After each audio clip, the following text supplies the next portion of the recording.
Oi pessoal, estamos iniciando mais uma videoaula onde estaremos vendo um exemplo utilizando o método cascata. Então nós sabemos que o número de relés auxiliares que deverão controlar a cascata é feita pelo número de grupos menos 1. E no caso, se a gente tiver uma sequência indireta cuja quantidade de grupos for igual a 3, vamos necessitar de 2 relés para o chaveamento dos grupos. E a sequência que vamos usar no exemplo de hoje é a sequência A mais, B mais, C menos, A menos, B menos, D mais, D menos, C mais, onde constam 4 atuadores. Então vamos fazer isso através do método gráfico. A primeira coisa que temos que fazer é escrever a sequência. E observem que neste caso aqui, como o primeiro movimento do C é C menos, significa que o cilindro C inicia avançado. Com o número de cilindros definidos, que é a quantidade de letras não repetidas, nós já podemos desenhar o circuito pneumático. Lembrando que nós temos uma padronização e devemos segui-la.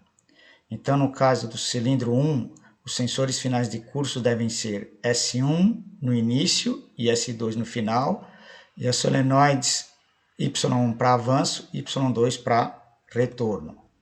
Cilindro 2, S3 no início, S4 no final de curso, solenoides Y3 para avanço, Y4 para retorno. Cilindro 3, sensor S5 para início de curso, S6 final de curso, solenoides Y5 para avanço, Y6 para retorno.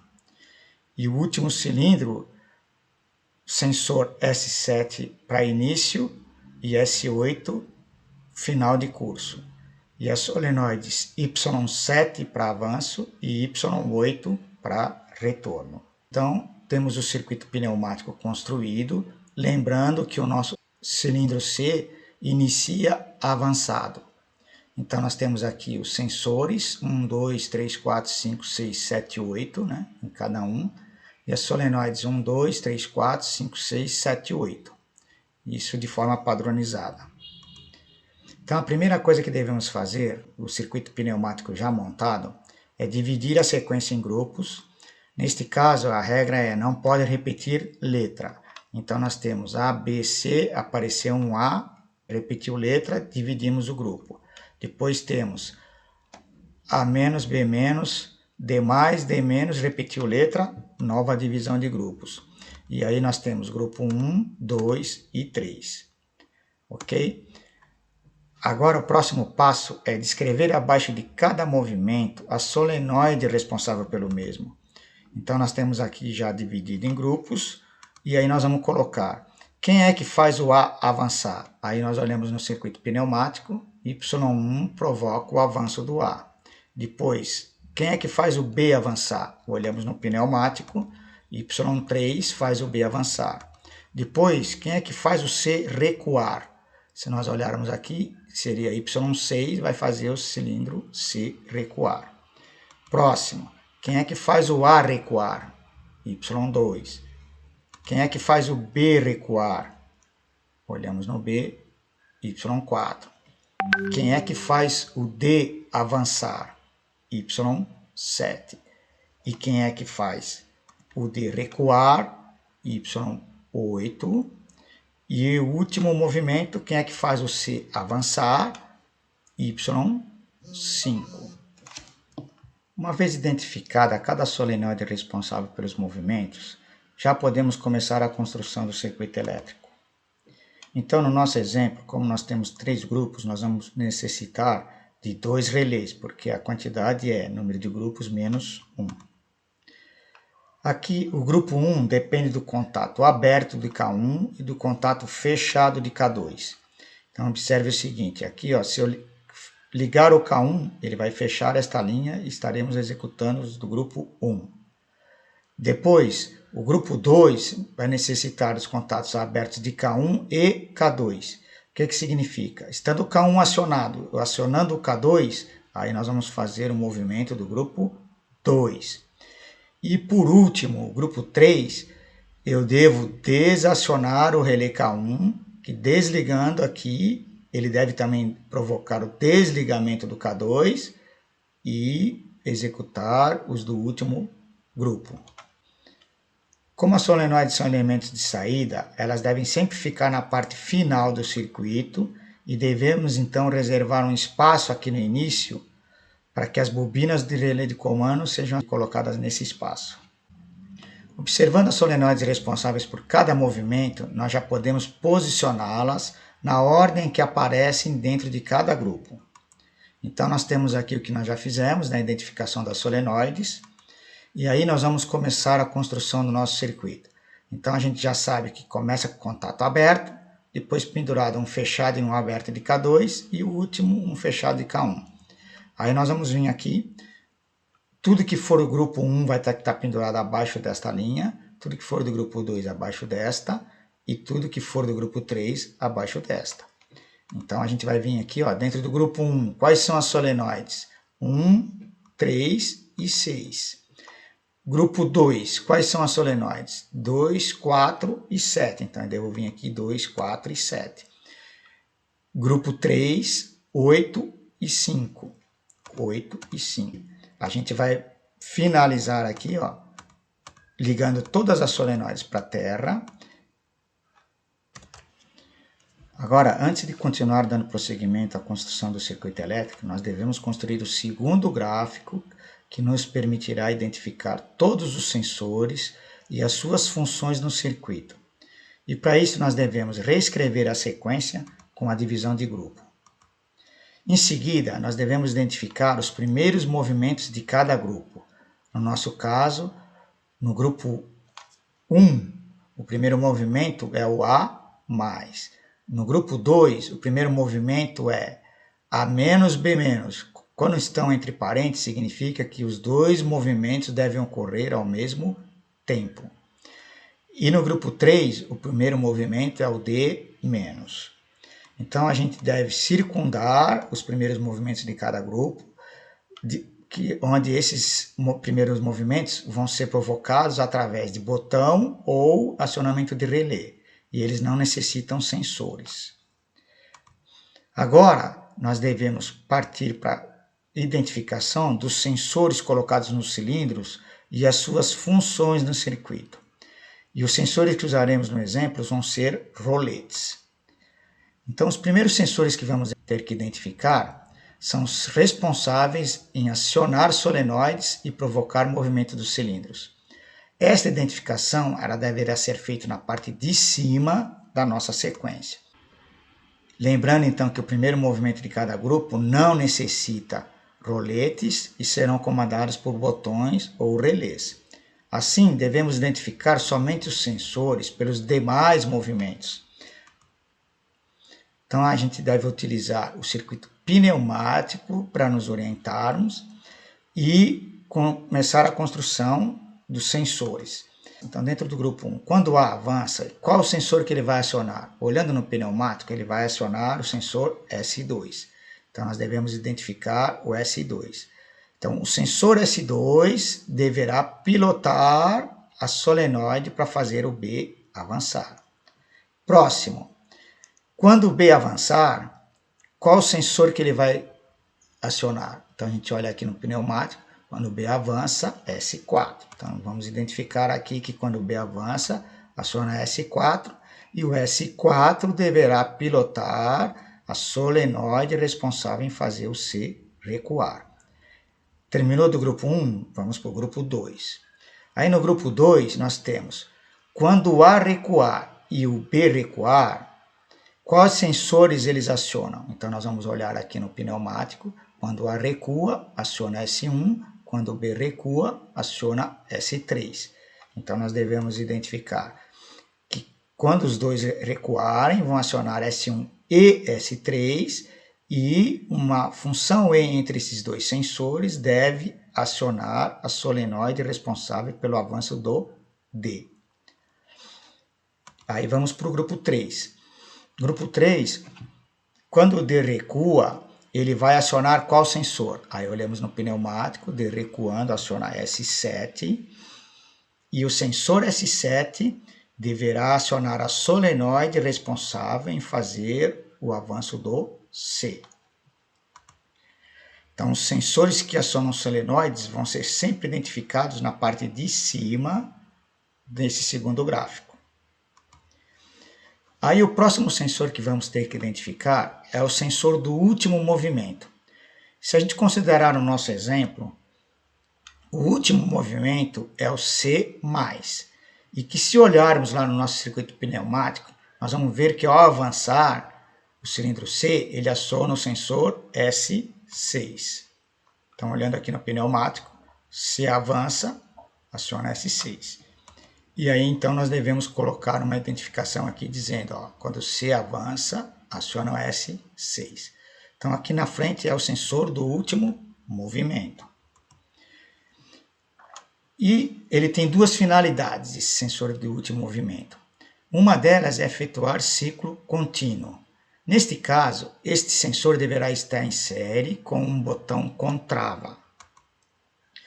E outra função deste sensor é retirar a tensão sobre a solenoide, evitando que o circuito fique alimentado sem que o botão de partida da máquina tenha sido acionado. Então, nós dizemos que é para economizar energia.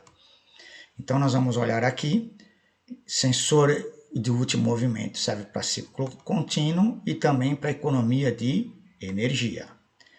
Para ciclo único, a gente não precisaria do sensor de último movimento, mas nas nossas máquinas nós vamos fazer acionamento para ciclo único e também para ciclo contínuo.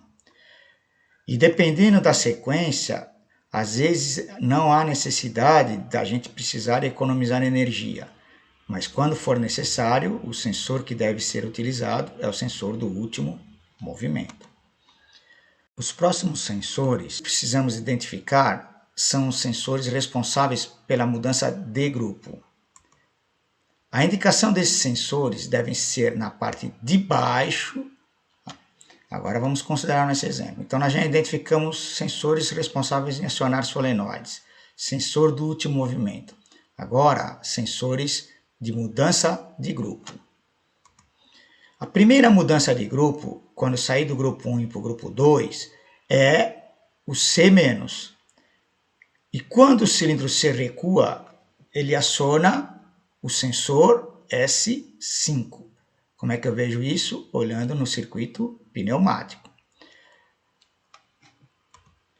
E a segunda mudança do grupo 2 para o grupo 3, quando o D avança, eu olhando no pneumático, eu vou ver que ele aciona o sensor S8. Então, eu devo indicar aqui o sensor S8.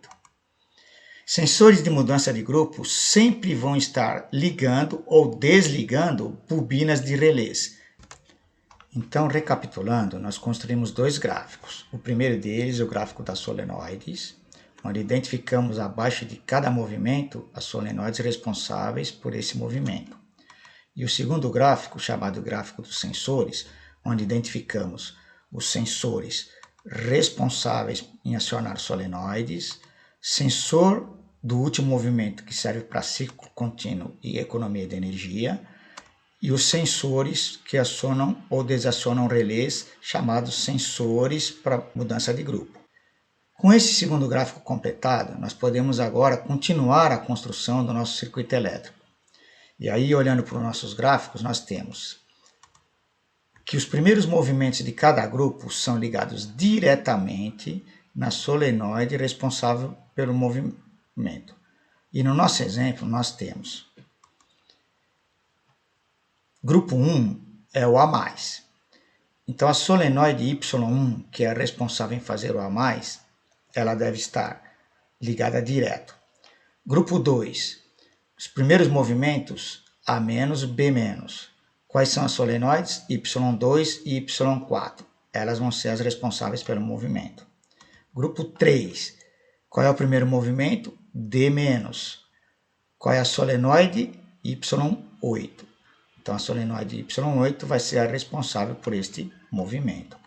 Aí, então, a gente vai vir aqui no nosso circuito elétrico e os primeiros movimentos de cada grupo vão ser interligados diretamente. Então, no grupo 1 é a Y1. No grupo 2, eram dois movimentos ao mesmo tempo, A- e B-. Então, nós devemos ligar Y2 e Y4 direto pendurado aqui. E no último é a solenoide Y8, ligamos direto. Agora, nós devemos colocar sensores em todas as demais solenoides. E aí nós vamos olhar o gráfico, a parte de cima do gráfico. Tá ok? Então, dentro do grupo 1, quais são os sensores que vão ter que estar em série com Y3 e com Y6?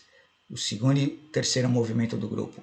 Então, nós vamos olhar para a solenoide Y3, qual é o sensor que deve acioná-la? S2. Então, eu vou vir aqui e vou colocar S2 aqui. Para a solenoide Y6, qual é o sensor? Aí eu vou olhar S4. Terminou do grupo 1, vou para o grupo 2. Quem é que deve acionar Y7 para fazer o D avançar? Então, D avançar, eu vou olhar aqui, S1 e S3. Aqui é uma função E. O que significa uma função E? Somente quando os dois forem acionados, deve acionar a solenoide. Então, a gente vai colocar os dois em série, interligados aqui. Observem que o sensor S1 e o sensor S3, eles iniciam acionados. Então, o contato aberto, ele está fechado porque ele está acionado. Todos os sensores que vão acionar solenoides são contatos abertos. Isso nós devemos sempre ter em mente. Aí, agora vamos para o grupo 3. Quem é que deve acionar Y5? Aí nós vamos olhar aqui, o sensor S7, e vamos colocar aqui. Igualmente, o sensor S7 inicia acionado. Então, o contato aberto está fechado porque está acionado. Aí, agora nós devemos completar as ligações, pendurando todos eles, no caso do grupo 1, abaixo do contato fechado de K2. No caso do grupo 2, todos eles abaixo do contato aberto de K2. E no último, todos eles também abaixo do contato fechado de K1. Ok? Terminando as ligações dos sensores que acionam as solenoides, nós devemos verificar se alguma delas está sendo alimentada com a máquina desligada. A gente não tem os botões ainda, mas através de contatos de relés. Então vamos olhar aqui, ó. Aqui esse contato estando aberto, não vem alimentação para nada aqui para baixo. Então não precisamos nos preocupar. Agora, esse daqui, esse contato está fechado, ó, ele já vem ligado, então 24 volts está chegando na solenoide Y8. E aqui também, como está fechado, ele está chegando também na solenoide Y5. Ok? Então, ó, nesse exemplo, a 8 e a 5 estão ligados na linha de 24 volts. Na prática, isso não causaria nenhum problema no circuito, mas a gente estaria gastando energia desnecessária. Então, nós devemos sempre eliminar um desperdício de energia. E quem é que vai fazer isso? O sensor do último movimento. No nosso caso, é o S6, o sensor do último movimento. E como é que nós vamos fazer isso? Colocando um contato do S6 de forma que o resultado final dele fique aberto, para que não chegue a tensão de 24 volts. Se a gente observarmos no circuito pneumático, o cilindro C inicia avançado, certo? Se ele inicia avançado, o S6 começa acionado. O que significa então? Para eu deixar aqui um contato aberto, eu devo colocar aqui um contato fechado, que só está aberto porque está acionado. Então, o resultado final dele é aberto, mas é um contato fechado. E se eu olhar agora aqui, ó, não chega mais tensão em nenhuma solenoide. Ok? Agora, nós devemos acrescentar os botões de partida. Como no nosso exemplo, o último movimento pertence ao último grupo, o botão de partida S9 nós numeramos de 1 até 8 os sensores fins de curso. Então, nós vamos numerar S9, botão de partida, e ele deve acionar o primeiro relé, K1. Então, vai vir aqui, este botão vai ligar o K1, ok? E para que a bobina continue acionada, mesmo com o botão pulsante sendo desacionado, é necessário o contato de selo do K1 em paralelo com este botão. Então, nós devemos colocar um contato de selo aqui em paralelo. Ok? Muito bem. E para ciclo contínuo, nós vamos necessitar um botão com trava, que vamos chamar de S10, em série com o sensor do último movimento. Quem é o sensor do último movimento? S6. Ok? E aí, esse conjunto, botão com trava em série com o sensor do último movimento, deve estar em paralelo com o botão para ciclo único. A gente vai vir aqui, então, colocar o botão com trava em série com o sensor do último movimento e esse conjunto todo em paralelo com o botão pulsante. Observem aqui que o resultado final deste sensor aqui tem que ser um contato fechado, de forma que ao apertar o botão com trava, eu consiga energizar a bobina do relé. Então eu vou ter que sempre observar isso. O S6, ele começava acionado porque ele está posicionado no final do C+. Como ele começa acionado, eu tenho que colocar então aqui um contato aberto, que por estar acionado vai ficar fechado. Ok? Muito bem.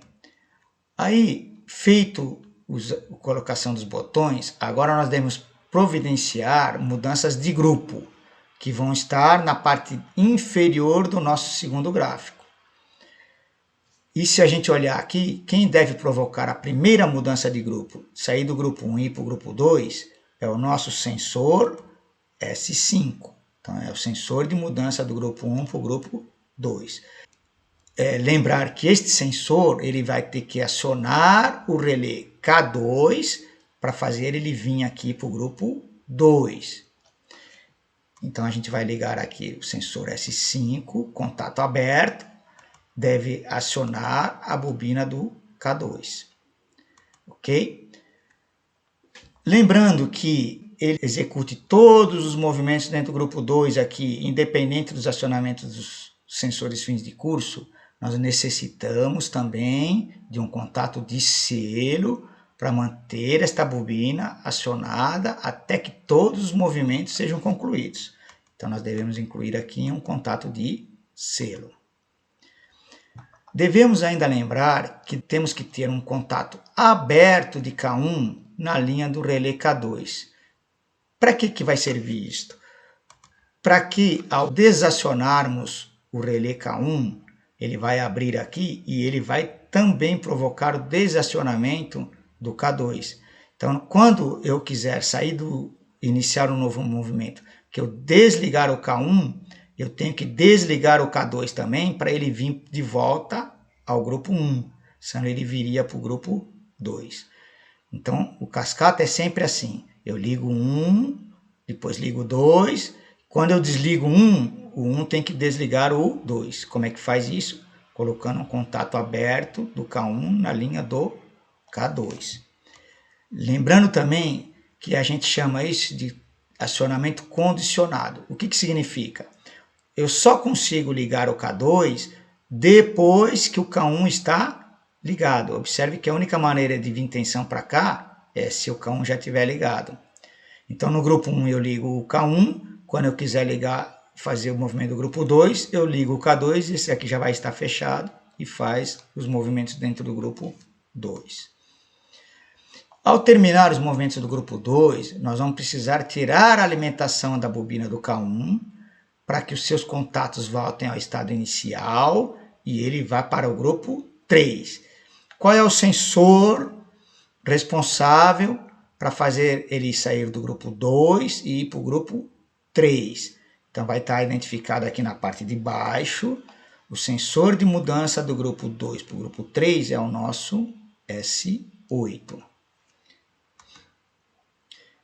E esse sensor S8, ele deve fazer o quê? Desligar a bobina do K1, certo? Como é que eu desligo a bobina do K1? Então nós devemos colocar um contato fechado em série com esta linha, para que, ao ser acionado o sensor, ele abra a linha e corte o selo, desligando o relé 1 e obrigando a vir para o último grupo do nosso circuito. Encerrada a construção do nosso circuito elétrico, vamos mostrar aqui um resumo de tudo que fizemos. Então nós temos que construir o circuito pneumático. No nosso caso nós temos 4 cilindros, lembrando que os sensores são padronizados e as solenoides também, a colocação deles. Aí identificamos as solenoides responsáveis por cada movimento e construímos o gráfico 1. Depois identificamos todos os sensores fins de curso e suas funções. Então os que estão na parte de cima vão acionar solenoides, sensor do último movimento, ciclo contínuo e economia de energia. E na parte de baixo, sensores responsáveis pela mudança de grupo. E aí aqui está o nosso circuito elétrico, que vai ser responsável em executar esta sequência. Aqui estamos com o nosso circuito construído dentro do Fluid Sim. Vamos pôr para simular. Observe que ao colocarmos para simulação, ele não ficou nenhuma linha vermelha aqui. O que significa? Que não está tendo desperdício de energia, tá ok? Isso sempre devemos verificar. Se ficar uma linha vermelha alimentando alguma coisa, precisamos retirar esse desperdício de energia. Vamos fazer aqui ciclo único, A mais, B mais, C menos, A menos, B menos, D mais, D menos, C mais. Observe que esse circuito, o cilindro C, inicia avançado, tá? Como é que a gente faz para iniciar o cilindro avançado? Então, devemos clicar em cima dele aqui, ó. Posição do êmbolo, normalmente ele vem em 0, tá? Se eu colocar aqui em 0, dá um OK, ó, ele volta e inicia embaixo. Então, se eu quero que ele inicie avançado, eu tenho que colocar aqui a posição do êmbolo em 100, OK? Beleza? Vamos agora então simular em ciclo contínuo, botão com trava. Observe que ele vai varrendo aqui, ó, na ordem dos grupos, ó. Agora o último grupo e volta para o início. A mais, B mais, C menos, A menos, B menos, D mais, D menos, C mais. E começa tudo de novo. Se eu desacionar o botão, ele vai executar um ciclo completo. Aí e vai parar. D menos, quando você avançar, ele para. Ok? Que é a simulação dentro do Fluid Sim. Encerramos então aqui a nossa videoaula de hoje, onde vimos um exemplo de resolução através do método cascata, quando a nossa sequência apresenta 3 grupos. Agradeço a todos, até mais.